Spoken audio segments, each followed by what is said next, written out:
Okay. So, let us use the definition. First, linear operator.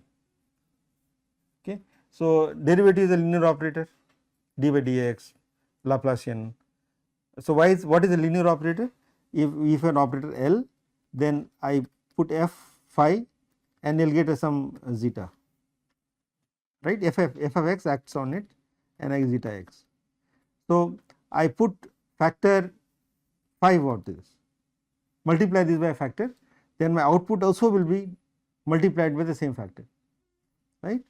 Also superposition principle, L acting on phi 1 plus phi 2 is same as L phi 1 plus L phi 2. So, these are linear operators which will not work for nonlinear functions, for example quadratic function. So, so my f x equal to x squared. Okay. Now, you see x plus y square is not x square plus y square. Okay. So, this is nonlinear and f x equal to x is a linear function, I mean okay, linear straight line.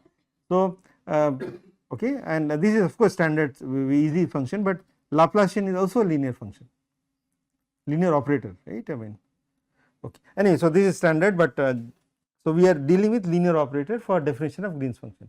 We are going to use it for nonlinear as well, but that is for later. Right now in this course, in this class, we will use only linear operator. Now, we have source term. To give an example, to compute the potential for a charge. So, Laplacian V equal to minus 4 pi rho. So, rho is a charge, okay, it is a source. I put some charges and compute the potential. So, potential is the function I want to compute, V. Okay. So, this is called source term and this is my solution, or also called response. Okay. So, response, so we do some source and look at response, like in spring I apply some I do some excitation on spring and I look at the response. Okay. So, that is what these are the two things, V solution is response and rho is source. Okay. So, this is what I written, L phi is my solution and rho is a source. So, solution is phi x and consider source. Okay. Now, we can consider source at x prime. Now, it is a point source. So, for definition of Green's function, we think of point source, okay, or it could be point in space and point in time, it is a delta function. Huh? So, this is the critical part. Green's function is for a point source. So, my rho of x is not a general charge distribution, you make a point charge at x equal to x prime. It not be charge, it could be some source. For a wave I do some disturbance at a point, at a given point. Okay. So, the response is the Green's function, that is the definition. For this one, for any continuous rho, I get a response phi x, that is a solution. But for definition of Green's function, I put a delta function source, okay, and then look at the response, and that is the definition of Green's function. So, that is what is the definition of Green's function, linear operator L acting on G x x prime. So, now my source is at x prime, my response I compute at x, right. So, there are two arguments x and x prime. So, because you put the source at x prime, so imagine that I have a heater here and I am a point heater and I am looking at temperature at different points. Okay. So, x is at arbitrary point, but x prime is my source. Okay. For convenience, sometimes we put x prime is 0. Okay. It is hard to carry out x prime for calculation. So, sometimes for convenience we put x prime at 0, but Green's function is function of two variables, two independent variables, x and x prime, but my solution is function of one variable x, right, this one. Now, given Green's function, you can easily compute phi. Okay, that is a beauty of Green's function, that once we know g, then we can compute phi. Now, this I will not derive it. This follows from superposition principle. Phi x is g x x prime rho x prime. I am sure you can derive this easily, but this is a advantage of computing Green's function. Once you have Green's function, then you can compute solution straightforwardly. Okay. So, this is the definition part, and please keep this in your head. Okay. Green's function contains lot of information. In fact, as I said, once you compute Green's function, you can compute solution for any charge, any source, and we will of course important point is boundary condition. Huh? So, Green's function by this differential equation itself, remember I had L operator g x x prime equal to delta x minus x prime. Often this does not give you a unique Green's function. Okay, this I want to make it very clear. Green's functions requires boundary condition, or your solution requires boundary condition, right. If you do not specify boundary condition, then your solution is not unique. Now, in contour integration or what we are going to solve, this boundary condition I am going to change by changing the poles. There will be singularities in contour integration, and I am just going to shift the pole above the axis or below the axis. I will illustrate it. Okay, you will see that that fixes the solution by changing my my singularities. Okay, it will become clear when I show some example. So, one point you should remember is that the equation itself does not uniquely give you G. You need boundary condition, and that is in complex integration it is done by shifting the singularity. Okay. But this is of course not a course on mathematical physics or Green's function, so I will do it quickly. Okay. So, I will just show some examples and we will move on. Okay. So, this is called Poisson equation, right. You have seen this for electrostatics. You compute potential given charge, but of course I am not putting the minus sign 4 pi, because this is a general equation. Okay. You find it in fluid dynamics for pressure computation, you find it everywhere. Okay. Poisson solver is really there everywhere. Now, we will do it for 1D. So, I am just going to do it some examples bit carefully, but after that I will just state the results. Okay. So, the Green's function for 1D, so Laplacian in 1D is d squared by dx squared, no, this one g x prime, my source is at x prime. Okay. So, you should think of is 1D problem. So, my source is a plate, charged plate, remember. So, so what is meant by one dimension? So, things do not, so this is x axis, things do not change with y and z. So, is assume that infinite plate is kept at x prime and compute the potential for x greater than 0, x greater than x prime and x less than x prime. Okay. So, that is 1D. In 3D you will point charge and you can vary x, y, z like that, but this is what is meant by 1D. Now, how do I solve it? So, I am going to do this problem. This is very easy to do it, but let me just do it in detail.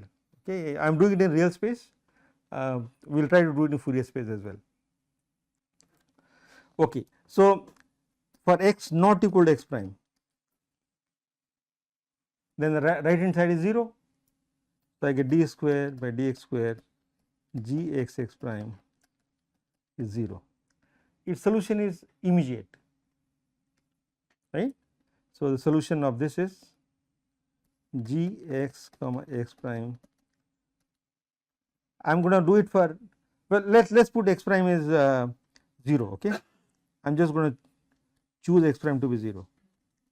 My source is at x equal to 0. In fact, it is a plate. So, it is a linear, right. I mean, the second derivative is 0. So, it will be a1x plus b1 for x greater than 0. X less than 0 solution can be different, no, because there is a delta function sitting there. So, let us choose a2x plus b2 x less than 0. Okay. Now, I demand, okay, so there is a delta function, so I need to take care of that part, but I demand the G should be continuous. Like you have done Schrodinger equation for a delta potential, no? That is very similar problem. So I want continuity at x equal to 0. So what will that give me? Continuity at x equal to 0. So at x equal to 0, my solution will be B1 in the left and B2 in the right. So they must be equal. So B1 equal to B2.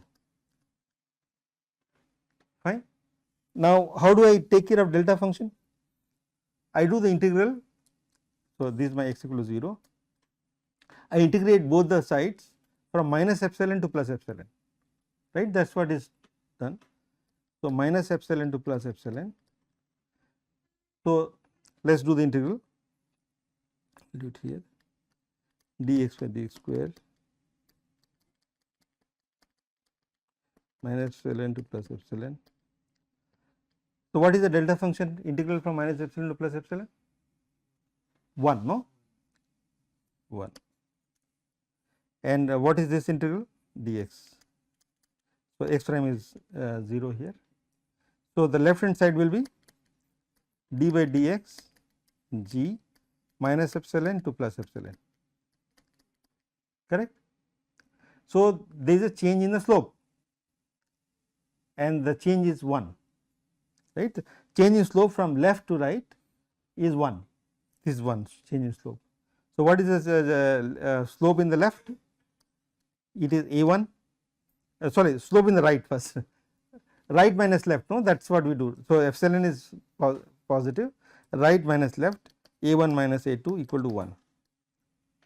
Okay. Now of course we have only one equation, in fact this is the constraint, and we have 4 constants, well in fact 3 constants. So I have the choice, I can choose. Ideally I should give the boundary condition. If you give the boundary condition in the left and the right, then I can uniquely determine a1, a2, a1, a2 and b1. b2 I do not need to, because b2 is same as b1. But right now I am not specifying the boundary condition, so I can choose my way. So I will choose a1 to be half and a2 is minus half, and b1 I can choose to be 0. Okay. I just want the function to be looking manageable and simple. Okay. So the function looks like, so this is x, g of x, it is x by 2, right. This is a1 is half, so it is x by 2, and this part is a2 is minus half, so minus x by 2. Okay, and change in slope is half minus half is 1. So this is my function. Well, we are assuming it goes to infinity. Okay, and my charge is sitting here. So electric field you can compute, of course I do not put minus sign and so on, but electric field is going both sides, gradient of potential. So electric field is going that way and electric field going that way for positive charge. Okay. So but my objective is to illustrate the computation of Green's function. Okay. So this for 1D. Now Laplacian of g x x prime is delta x minus x prime. Now Fourier transform, okay, I am going to do this Fourier transform. Okay, let us do the Fourier transform. So I think it is good idea to do it from here. G x x prime is delta x minus x prime, because I think you need it in slightly. So I will do few steps. Okay.